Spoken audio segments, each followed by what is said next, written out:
제가 현장에서 많은 경영자분들, 직원들을 만나서 지금은 비즈니스는 그러면 사랑입니다 라고 이야기하세요.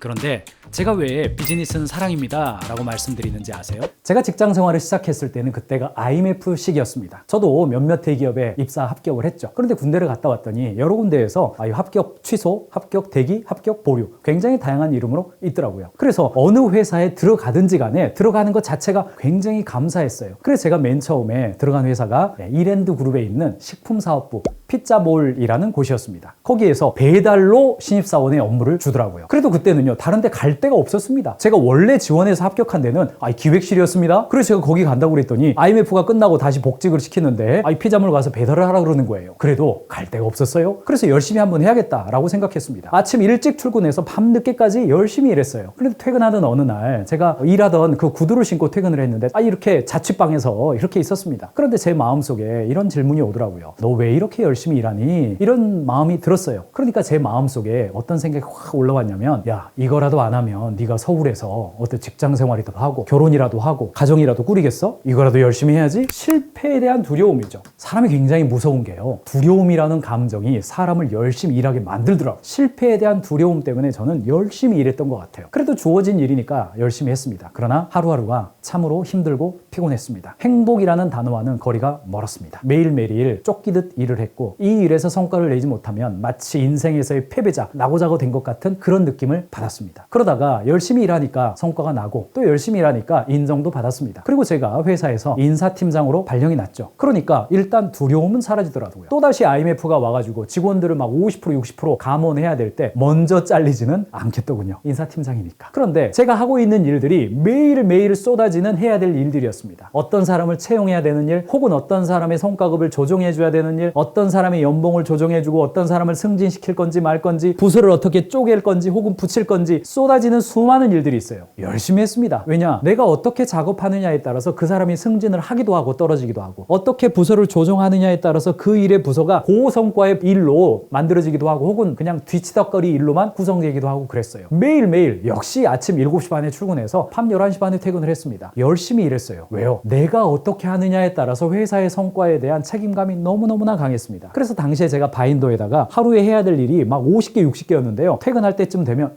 잠시 집에 다녀오겠습니다. 잠시 집에 다녀오겠습니다 예요. 그래서 못한 일이 한 절반이에요. 주 초에 시작한 일이 주말 정도가 되면요 못 끝낸 일이 절반 남아있는 겁니다. 주말에도 나왔죠. 쉬는 날에도 나왔죠. 열심히 일했어요. 열심히 일하니까 일 잘한다는 소리는 들었지만 제 마음속에 기쁨은 없었습니다. 그리고 제가 한 일의 결과에 따라서 다른 사람들의 영향을 미치는 걸 보면서 와 영향력이 생겼구나 라는 걸 느꼈지만은 기쁘진 않았어요. 왜냐하면 그때의 제 마음속을 이끌었던 저의 동기는 뭐냐면 책임감이었기 때문에 그렇습니다. 무섭더군요. 책임감이라고 하는 게. 내가 어떻게 하느냐에 따라서 주변 사람들에 대한 영향력이 커지니까 책임감 때문에 하루하루 출근하고 퇴근했습니다. 열심히 일을 했지만 마음속에 기쁨은 오지 않았어요. 그러다가 회사에서 또 승진을 시켜주는 겁니다. 이때는 제가 그룹 본부의 인사총괄실의 인사팀장이 되었어요. 그러다가 그룹 전체의 어떤 중요한 프로젝트가 있었습니다. 그 중에 하나가 우리 그룹사로부터 배우고자 하는 많은 중소기업 경영자분들을 좀 지식과 노하우를 좀 흘려보내주는, 가르치는 그런 일이 있었어요. 저는 맨 처음에 기획실로 합격하면서 제가 지원했던 그 조직이 다른 기업들을 좀 도와줄 수 있는 그런 가능성을 받고 그 일을 하고 싶어서 지원을 했어요. 그런데 입사 7년 만에 그 일을 할 수 있는 기회가 온 거예요. 그래서 제가 먼저 손들었습니다. 사내 지원 제도를 통해 손들었어요. 그거 제가 하겠습니다. 그러니까 너 열심히 일하는 거 그렇지 열심히 일하지 너 한번 해봐. 프로젝트 매니저를 제가 과장 때 받았어요. 직원들 한 1000명 정도와 함께 전문 조직을 만들어서 그 조직을 통해서 다른 기업도 돕고 기존에 있는 조직도 돕는 전략기획실장 역할을 맡았습니다. 그때부터는 사명감이 생기더라고요. 경영자분들을 만나면서 그들을 돕기 시작하니까 고맙다는 소리 듣고 그때 제가 과장, 차장, 부장, 이사 때까지 그런 일을 했어요. 그러니까 제가 나이가 40대이지만 60대, 70대이신 분도 와서 이런 노하우 좀 알려줘서 고맙습니다. 20대, 30대 젊은 청년 경영자들이 와서도 와 이런 거 알려주니까 너무 고맙습니다. 고맙다는 소리 들어가면서 했어요. 비용도 조금씩 받으면서 수익도 조금씩 만들어내면서 일을 했습니다. 그러니까요 주변에서 같이 일하자고 사람들이 찾아오더라고요. 그 일 저랑 같이 합시다. 그러면서 많은 분들과 협력도 하고 비즈니스의 사이즈도 키우고 그때부터 뭐 수천 명 혹은 2,000명, 3,000명 이렇게 교육하기 시작했어요. 근데 문제는 뭐냐면 이때 제 마음을 이끌어낸 것이 바로 사명감이었던 것 같아요. 내 인생을 값지게 해주는 뭔가의 방향성과 목적성이 그때부터 생기니까 리더십이 생기더라고요. 그런데 그렇게 열심히 일하던 어느 날 8월 15일이었습니다. 비가 추적추적 내리던 날 여의도에 가보면요 한국에서 제일 큰 교회가 하나 있어요.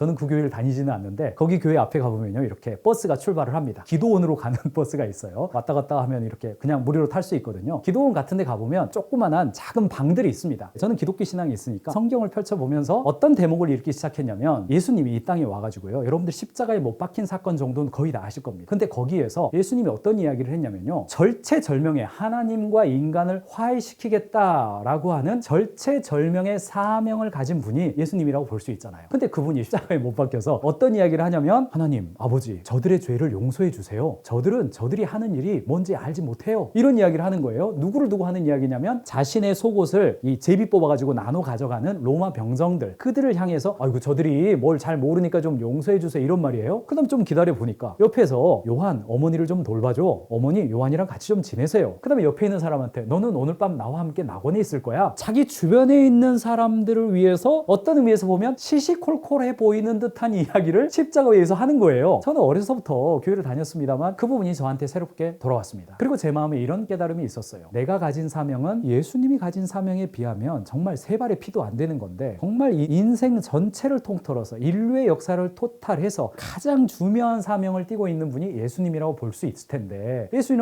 텐데, 저분이 돌아가시기 직전에 옆에 있는 사람들에게 하는 그 이야기는 사명감에서 나오는 이야기일까? 아니면 다른 것일까? 이런 생각이 제 마음속에 훅 들어왔습니다. 그래서 이거는 사명감이 아닌 거예요. 그리고 제 마음속에 어떤 단어가 들어왔냐면 바로 이 단어가 들어왔습니다. 사랑이라는 단어죠. 제가 아무리 생각해봐도 본인의 사명을 완수하는 그 절체절명의 그 순간에 옆에 있는 사람을 위해서, 또 자기에게 창을 찔렀던 로마 병정을 위해서, 함께 다녔던 제자들을 위해서 했던 그 이야기는 사명과 직접적 상관이 없더라고요. 그리고 제 마음속에 이런 생각이 들었습니다. 경영자들을 도와서 비즈니스 세계가 풍성하도록 합시다. 경영자들이 행복하고 직원들이 행복한 비즈니스 세계를 만듭시다. 이런 이야기를 제가 13년 동안 해왔었는데, 제 마음속에 이거를 내가 나의 목표와 목적을 달성하기 위한 수단으로 제 주변 사람들을 생각하지는 않았을까? 내가 사명감이 너무 강한 나머지 내 주변 사람들을 돌보지 않고 주변 사람들을 좀 세게 말하면 사명의 수단으로 삼지는 않았을까? 이런 마음이 제 마음속에 확 들어왔습니다. 그동안 사업에 또는 비즈니스의 목적에 부합한다고 생각하면 계속해서 만났지만, 도움이 안 된다고 생각하면 조용히 만나지 않았던 사람들이 생각났어요. 저와 함께 일하면서 실력 있고 탁월한 사람들은 저와 함께 일을 했지만, 약간 거기에 모자란다고 생각했던 사람들을 조금 냉정하게 깊게 관계를 맺지 못했던 그런 일들도 생각났습니다. 그래서 제가 바로 그런 친구들에 대해서는, 전화할 수 있는 사람들에 대해서는 제가 전화했습니다. 너무나도 감사하게 그런 사람들도 저에 대해서 너무 나쁘게 기억하고 있지 않아서 제가 감사했어요. 그리고 그 다음부터는 비즈니스를 진행하면서 사명에 부합하냐, 달성하고자 하는 그 목적에 부합하냐, 부합하지 않냐가 제 마음속의 기준이었는데, 그걸 좀 뛰어넘어서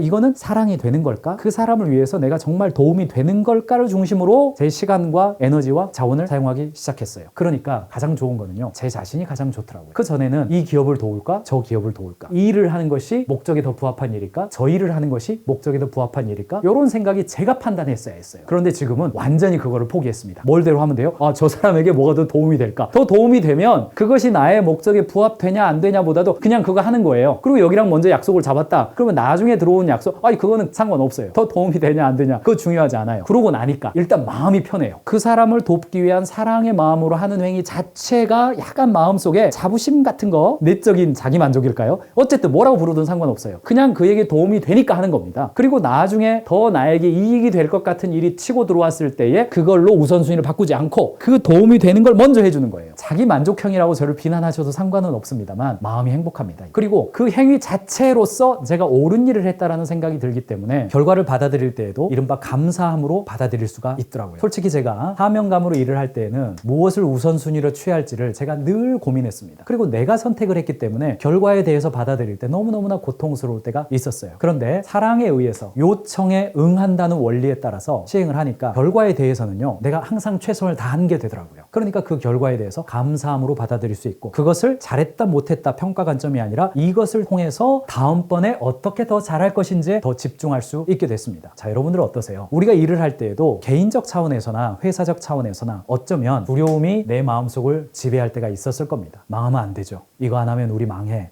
있을 겁니다. 이거 안 하면 나 잘려 있을 겁니다. 거기서 조금 성장을 하면 두려움에서는 벗어나지만 엄청난 책임감의 시기가 다가올 수도 있을 겁니다. 이거 반드시 해야 돼. 이거 안 하면 누가 손해봐. 이거 해야 다른 사람이 그건 문제가 없어. 이거죠. 거기서 조금 더 올라가면 사명감의 레벨까지 올라가셨다면 여러분들 축하 받으셔도 될 것 같습니다. 많은 사람들이 사명감의 레벨까지 올라가지 못하는 경우가 많기 때문에 그렇습니다. 그런데 거기에서 머무르는 것이 아니라 사랑이 나의 동기의 원천이 되도록 해보는 것이죠. 이런 말씀을 제가 드리긴 하지만 저 역시 월급 통장을 볼 때, 법인 통장을 볼 때, 직원들 월급 주어야 될 때 두려움의 순간으로 이 사랑의 레벨에서 두려움의 순간으로 확 내려갈 때가 있습니다. 마치 제 초등학교 때 교장실 앞에 있는 수족관이 있었습니다. 가끔 장난꾸러기였던 제 친구들이 그 수족관에다가 막대기를 넣고 확 휘저어버리면 그 수족관 물이 그냥 아주 혼탁해지죠. 그것처럼 제 마음속도 두려움을 넘어서 책임감, 책임감을 넘어서 사명감, 사명감을 넘어서 사랑으로 일한다고 하는 것이 마치 이 통장을 볼 때 두려움 속에 확 휘저어질 때가 있습니다. 저 역시 마찬가지죠. 그런데 한 가지 분명한 것은 저의 경우 두려움으로 일할 때보다는 책임감으로 일할 때가 좀 더 행복했습니다. 책임감으로 일할 때보다는 사명감이 있었을 때가 더 나은 삶을 살았던 것 같아요. 그러나 지금은 제가 하루하루 일을 할 때, 직원들을 만나거나 고객들을 만날 때 내가 하는 이 행위가 사랑이 될 것이냐, 여기에 집중하니까 행위 자체가 좋아요. 행위 자체가 결과가 어찌하든지 간에 일단 좋아요. 이걸 자기 만족이라기도 어쩔 수 없어요. 좋아요. 그리고 그 결과가 사랑으로 하려고 노력하니까 결과도 사실은 더 좋아지더라고요. 사랑하는 경영자 여러분, 제가 매일 아침 김경민의 경영 벙커를 마무리할 때 비즈니스는 사랑입니다 라고 말씀드리죠. 그것은 제가 지난 24년 동안 직장 생활을 하면서 경험한 두려움에서 책임감으로, 사명감에서 그리고 사랑으로 이어온 그 흐름 속에서 말씀드리고 있는 것입니다. 경영자라고 한다면 아마도 직원들과 만나서 대화할 때 두려움이 작동하는 대화가 있을 겁니다. 책임감이 작동하는 대화도 있을 거예요. 사명감이 작동하는 대화도 있고 마지막으로 사랑이 작동하는 대화가 있을 겁니다. 저 역시 하루하루 직원들과 대화할 때, 저희 동료들과 대화할 때 이 네 가지가 사실은 섞여 있다는 거 인정하지 않을 수가 없습니다. 그러나 제 마음속으로 아침에 항상 생각하고 묵상하는 것은 제가 저희 동료들과 대화할 때, 고객들과 대화할 때도 두려움보다는 책임감으로, 책임감보다는 사명감으로, 사명감에서 멈추지 않고 사랑으로 대화할 수 있는 오늘 하루가 되기를 다짐하는 마음으로 하루하루 합니다. 사랑하는 경영자 여러분, 여러분들도 고객 그리고 직원들과 사랑으로 대화하고 여러분 스스로도 사랑으로 대하는 비즈니스가 되시기를 기원합니다. 이거 마지막으로 할게요. 비즈니스는 사랑입니다. 경영자의 실력이 조직의 실력이고 직원의 실력이 조직의 미래입니다. 비즈니스는 사랑입니다.